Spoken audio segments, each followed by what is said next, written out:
1945 সালের বড়দিনের রাত এমন এক ঘটনা ঘটেছিল যা শুনলে আজও মানুষের আত্মা কেঁপে ওঠে।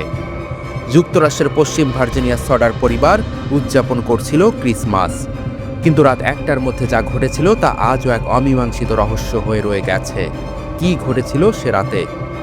জর্জ সডার, তার স্ত্রী জেনি এবং 10 সন্তান মিলে আনন্দে কাটাচ্ছিল সেই রাতটি।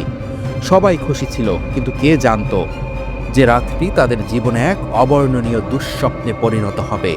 হঠাৎ করেই বাড়িতে আগুন লেগে যায় আর 5 সন্তান চিরদিনের জন্য হারিয়ে যায়।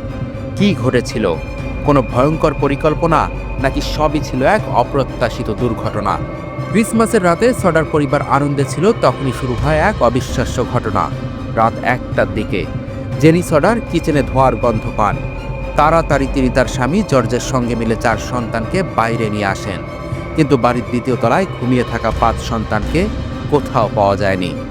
বাড়ির একেবারে মধ্যভাগে আগুন ছিল, কিন্তু কেন তাদের হাড় কিংবা দেহের কোনো অংশ পাওয়া গেল না?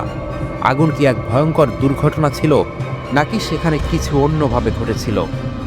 ফায়ার ডিপার্টমেন্ট আসতে সময় নিয়েছিল, কিন্তু ঘটনাটি আরও অবিশ্বাস্য হয়ে ওঠে যখন তদন্তকারীরা বলেন আগুনে 5 শিশুর মৃত্যু হয়েছে। তবে সডার পরিবারের সন্দেহ ছিল, কারণ 800 ডিগ্রি সেলসিয়াস তাপমাত্রার আগুনেও মানুষের হাড় সম্পূর্ণ পুড়ে যায় না, অথচ কোনো হাড় কিংবা দাঁত পর্যন্ত পাওয়া যায়নি। তারপর তদন্তে অদ্ভুত কিছু ধরা পড়ে। সডার পরিবারের ফোন লাইন কাটা ছিল, কেউ যেন আগেই তা কেটে দিয়েছিল। জেনি সডার আরও মনে করেছিলেন আগুন লাগার কিছু সময় আগে তিনি একটি অদ্ভুত শব্দ শুনেছিলেন, যেন ছাদে কিছু পড়েছিল। এমনকি সেই সময় বাড়ির সিঁড়ি যেন জায়গা বদল করেছে। পরে তা এক মাঠে পাওয়া যায়।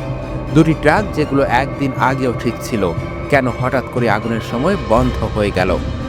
এসব প্রশ্ন জর্জ সডারকে আরও সন্দেহের দিকে নিয়ে যায়। জর্জ সডারের মতে তার সন্তানদের হয়তো কিডন্যাপ করা হয়েছে। তবে প্রশ্ন ছিল, এত বড় আগুনের মধ্যে কিভাবে কেউ তাদের নিয়ে চলে যেতে পারে? এছাড়াও ঘটনার কয়েক মাস আগে এক ইন্স্যুরেন্স এজেন্ট সডারের কাছে এসেছিলেন এবং তাকে বাড়ির ইন্স্যুরেন্স নিতে বাধ্য করেছিলেন, কিন্তু জর্জ সডার রাজি না হওয়ায় সেই এজেন্ট তাকে ভয় দেখিয়ে বলেছিল, এটা তোমার জন্য খারাপ হবে যখন তোমার বাড়িতে আগুন লাগবে। তাহলে কি আগুন সত্যি একটি পরিকল্পিত ঘটনা ছিল? একে একে আরও রহস্যজনক ঘটনায় জর্জ এবং জেনি সডারের সন্দেহ বাড়ে। কিছু লোক দাবি করে যে তাদের সন্তানদের তারা ভিন্ন স্থানে দেখছিল।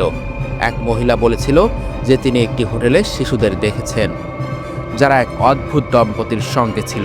অন্যদিকে কিছু লোক দাবি করে যে তারা তাদের দেখতে পেয়েছিল, তবে তাদের জন্য ছিল অন্য কেউ। 20 বছর পর 1960 সালে জেনি সডার একটি অদ্ভুত চিঠি পান। চিঠিতে একটি ছবি ছিল, যা তার হারিয়ে যাওয়া ছেলের লুই সডারের ছবি ছিল। এতে একটি মেসেজ ছিল, আই লাভ ব্রাদার ফ্র্যাঙ্কি। কিন্তু প্রশ্ন ছিল, চিঠিটি সত্যি ছিল নাকি এটি একটি প্র্যাঙ্ক ছিল? 1969 সালে জর্জ সডারের মৃত্যু হয় এবং 1989 সালে জেনিরও মৃত্যু হয়। সডার পরিবারের রহস্য আজও অমীমাংসিত রয়ে গেছে।